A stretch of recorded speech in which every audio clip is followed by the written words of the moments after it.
3 childhood traumas that shape your adult life. You are not lazy. You are not broken. You are not destined to repeat the same mistakes forever. You might just be fighting against something that started in your childhood, something your conscious mind has completely forgotten, but your unconscious mind remembers with perfect clarity. Have you ever wondered why you keep choosing the wrong partners? Why you feel guilty for no apparent reason? Why you sabotage yourself just when you're about to succeed? According to Sigmund Freud, the answer lies buried in your childhood, even if you can't remember it. Before we dive deep into this psychological rabbit hole, make sure to subscribe if you want to understand your mind and explore what Freud uncovered about human nature. Hit that bell icon, because this channel is all about making psychology accessible to everyone. Today, we're going to explore 3 childhood traumas that, according to Freud, continue to pull the strings of your adult life from the shadows. And more importantly, we'll discover what Freud believed you could do about it. Freud and the unconscious mind. First, let's quickly understand what we're dealing with here. Sigmund Freud, the father of psychoanalysis, made a revolutionary discovery. Most of our mental life happens outside our awareness. Think of your mind like an iceberg. The small tip you see above water, that's your conscious mind, what you're aware of right now. But the massive chunk hidden beneath the surface, that's your unconscious, and that's where your childhood experiences live, influencing every decision you make. For Freud, psychological trauma isn't necessarily dramatic abuse or neglect. It's any experience that overwhelms a child's ability to process it. When this happens, the mind does something clever but dangerous. It pushes the painful experience into the unconscious, like shoving a monster into a locked closet. The problem? That monster doesn't disappear. It keeps rattling the door, affecting how you think, feel, and behave, sometimes for decades. So what are the 3 most common childhood traumas that shape our adult lives? Let's dive in. Trauma 1. Repression of desire and guilt. The first trauma involves what Freud called the Oedipus complex, and before you roll your eyes, let me translate this into plain English. Around ages 3 to 6, children naturally develop intense emotional attachments to their parents. They want all of mom or dad's attention, and they see the other parent as competition.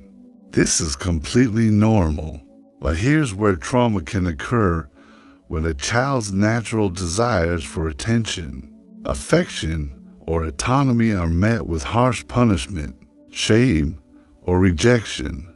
Picture this: a 4-year-old boy tells his mother he wants to marry her when he grows up. Instead of gently redirecting this innocent declaration, the parent reacts with disgust or anger.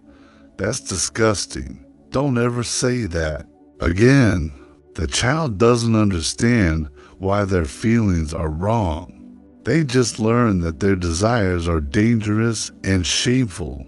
Think of this like installing malware in a computer. The child's unconscious mind creates a program that says, "My desires lead to rejection. Love means danger. I must hide what I really want." Fast forward to adulthood. This person might find themselves unable to express their needs in relationships, feeling guilty about their sexuality, or choosing partners who are emotionally unavailable, unconsciously recreating that childhood pattern of desire leading to rejection. Trauma 2. Emotional neglect or abandonment. The second trauma is perhaps the most invisible: emotional neglect or abandonment. This doesn't mean your parents didn't love you. It means they weren't emotionally available when you needed them most. Maybe your mother was battling depression and couldn't respond to your emotional needs. Perhaps your father was a workaholic who was physically present but emotionally absent. Or maybe you had parents who only showed affection when you achieved something, straight A's, winning games, being the perfect child. Imagine a child as a plant that needs emotional sunlight to grow. When that sunlight is inconsistent or conditional, the plant learns to survive in the shadows. It becomes incredibly efficient in not needing much, but it never learns to thrive. Here's what happens in the child's unconscious. If I need too much, I'll be abandoned. If I'm not perfect, I'm not worthy of love. I must be completely self-sufficient to survive. In adulthood, these children often become people pleasers who struggle to set boundaries. They might choose partners who are emotionally unavailable, unconsciously familiar with that childhood feeling of loving someone who can't fully love them back. Or they become hyper-independent, pushing away anyone who tries to get close, because their unconscious still believes that needing someone equals danger. Have you ever found yourself apologizing constantly, even when you've done nothing wrong? Or feeling like you're too much in relationships? That might be your inner child, still trying to be small enough not to be abandoned. Trauma 3, premature perfectionism. The third trauma involves what Freud called a rigid superego. Basically, an inner critic that formed early and became the harsh picture a child whose parents had impossibly high standards. Maybe they were never satisfied with a B+ grade, always asking why it wasn't an A. Perhaps they criticized the child's appearance, behavior, or natural personality traits. To survive, the child internalizes these critical voices. They develop an internal judge that constantly evaluates and condemns them. Freud called this the superego, and when it forms under traumatic conditions, it becomes a tyrant. Think of it like having a software bug that turns your brain's quality control system into a malicious virus. Instead of helping you improve, it sabotages everything you do by convincing you it's never good enough. These children grow into adults who are chronic perfectionists, but not the productive kind. They're paralyzed perfectionists who procrastinate because they're terrified of not being perfect. They experience what psychologists call imposter syndrome, feeling like frauds who are about to be exposed. They might achieve great success externally, but internally, they're never satisfied. No achievement feels real because they're unconscious. Mind is still that child trying desperately to earn love through perfection. If you've ever found yourself working twice as hard as everyone else, but still feeling like you're not enough, or if you sabotage yourself right before major successes, your inner child might still be running the old program. I must be perfect to be loved. The adult consequences. Now, here's where it gets really interesting. These 3 childhood traumas don't just create individual symptoms. They create entire life patterns that most people never recognize. Pattern 1, relationship conflicts. Let's start with relationships. If you experience repression of desire, you might find yourself attracted to people who are emotionally unavailable, unconsciously recreating that childhood dynamic where love equals rejection. If you experience emotional neglect, you might choose partners who can't meet your emotional needs, because that feels familiar, even though it's painful. And if you experience premature perfectionism, you might push away partners who try to love you as you are because your unconscious believes you must earn love through achievement. Pattern 2, self-sabotage. The second major consequence is self-sabotage. Your unconscious mind is incredibly loyal. It will recreate familiar patterns, even painful ones, because they feel safe. So you might find yourself procrastinating on important projects, not because you're lazy, but because your unconscious is protecting you from the possibility of imperfect results. Or you might sabotage relationships just when they're getting serious, because your unconscious believes that getting close to someone means inevitable abandonment. Pattern 3, chronic inadequacy. The third consequence is a persistent feeling of inadequacy that no external success can cure. You achieve goals, but they don't feel real. You receive compliments, but you don't believe them. It's like you're constantly wearing glasses that filter out evidence of your worth, while magnifying every flaw or mistake. This isn't a character defect. It's your traumatized inner child still running the show. If any of this sounds familiar, you're not broken. You're human. Your unconscious mind is doing exactly what it was trained to do in childhood: protect. You're using the strategies that worked back then, even though they're sabotaging you now. Are real-life examples and metaphors? Let me give you some specific examples of how these traumas play out in adult life, because recognition is the first step toward healing. Example 1. The successful perfectionist. Meet Sarah, a successful lawyer who works 80-hour weeks. On paper, she has everything: prestigious job, beautiful apartment, financial security.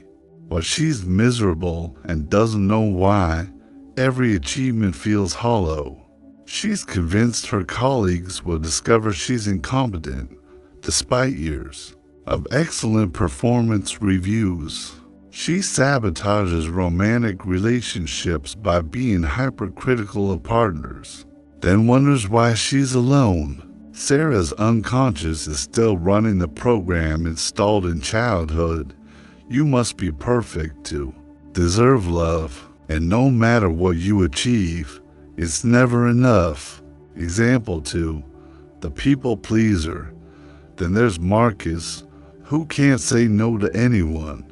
He works late covering for lazy colleagues, lends money he can't afford to lose, and stays in a relationship that makes him unhappy because he doesn't want to hurt his partner's feelings. Marcus feels invisible and resentful, but can't understand why he keeps putting everyone else's needs before his own. His unconscious learned early, your needs don't matter. If you ask for too much, you'll be abandoned. Your only value is what you can do for others. Example 3. The relationship saboteur. Finally, there's Lisa, who has a pattern of falling for emotionally unavailable men. She's attracted to the challenge, convinced she can win their love through persistence. When she does meet someone who's genuinely interested and available, she feels bored or finds fault with them. Lisa's unconscious is recreating a familiar dynamic. Love requires struggle. If someone loves me easily, it can't be real. I must earn affection through suffering. Think of these patterns like invisible puppet strings. Your conscious mind thinks it's making free choices, but your unconscious trauma is pulling the strings, making you dance to old music you can't even hear. But here's the beautiful thing: once you can see the strings, you can start to cut them. Freud's solution. So what did Freud believe was the solution to these childhood traumas. His answer was both simple and revolutionary: make the unconscious conscious. Freud discovered that traumas only maintain their destructive power when they remain hidden in the unconscious. The moment you bring them into the light of consciousness, when you can see them, name them, and understand their origins, they begin to lose their grip on you. This is why Freud developed psychoanalysis. Through deep exploration, whether in therapy or through self-reflection, you can trace your adult patterns back to their childhood origins. When you understand that your fear of intimacy isn't a character flaw, but a protective mechanism learned in childhood, something shifts. When you realize your perfectionism isn't helping you succeed, but is actually your traumatized inner child trying to earn love, you can start to parent that child differently. Here's how this works in practice. Let's say you recognize that you have a pattern of choosing emotionally unavailable partners. Instead of just trying to force yourself to choose better, you would explore: when did I first experience love as something I had to chase? What was the emotional atmosphere in my childhood home? Maybe you realized that your father was emotionally distant, and your mother was always trying to win his attention. As a child, you learned that love means pursuing someone who can't fully give it back. That pattern felt like love because it was familiar. Freud also believed in something called sublimation, channeling painful emotions and unresolved conflicts into creative or constructive outlets. So if you experience emotional neglect, instead of just being stuck in people-pleasing patterns, you might channel that deep understanding of pain into becoming a counselor, artist, or writer who helps others heal. If you experience premature perfectionism, you might channel that drive into meaningful work that actually fulfills you, rather than just grinding to prove your worth. The goal isn't to eliminate your childhood experiences. That's impossible. The goal is to transform your relationship with them, to understand that the strategies that helped you survive as a child might be limiting you as an adult. When you understand your unconscious patterns, you gain choice. You're no longer a puppet dancing to invisible strings. You become the director of your own life story, the path forward. So how do you begin this process of making the unconscious conscious? Freud would say it starts with paying attention to patterns, especially the ones that frustrate you most. Notice what triggers strong emotional reactions in you. Pay attention to the relationships and situations you find yourself in repeatedly. Ask yourself, when did I first feel this way? What does this remind me of? Start asking yourself fruiting questions. What patterns do I repeat that I don't understand? What do I do that sabotages my own happiness? When I feel inadequate or ashamed, what childhood memory comes up? For deeper work, consider therapy. Not because you're broken, but because having a skilled guide can help you navigate the unconscious territory more safely and effectively. Freud also recommended paying attention to your dreams, which he called the royal road to the unconscious. Your dreams often contain symbolic representations of unresolved conflicts and repressed material. Try free writing about your childhood memories, your recurring relationship patterns, or your deepest fears. Sometimes when you write without censoring yourself, unconscious material surfaces. And remember, you're not alone in this. Everyone carries childhood wounds that influence their adult life. The difference between people who heal and people who stay stuck is simply awareness and the willingness to do the inner work. This isn't about achieving perfect mental health. That doesn't exist. It's about understanding yourself deeply enough to make conscious choices rather than unconscious reactions. Let's take a moment to absorb what we've explored today.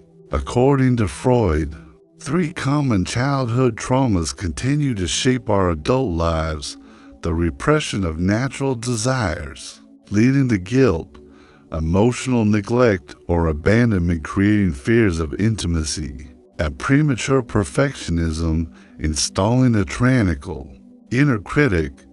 These traumas create predictable adult patterns, relationship conflicts, where we unconsciously recreate childhood dynamics, self-sabotage that protects us from risks our inner child perceives as dangerous, and chronic feelings of inadequacy that no external success can heal.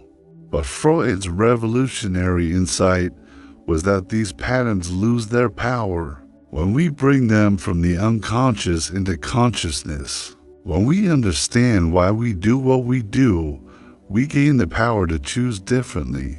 You don't have to keep living on autopilot, dancing to the tune of childhood trauma you can't even remember. Understanding your past can liberate your future. Your unconscious mind has been running the show for long enough. It's time for your conscious mind to take the wheel. So, what did you think?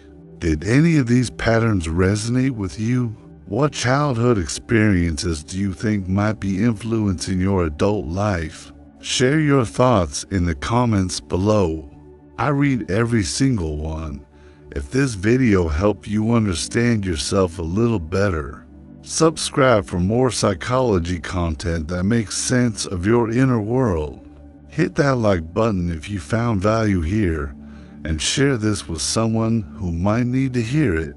Remember, you're not broken, you're human, and understanding your humanity is the first step toward changing your story.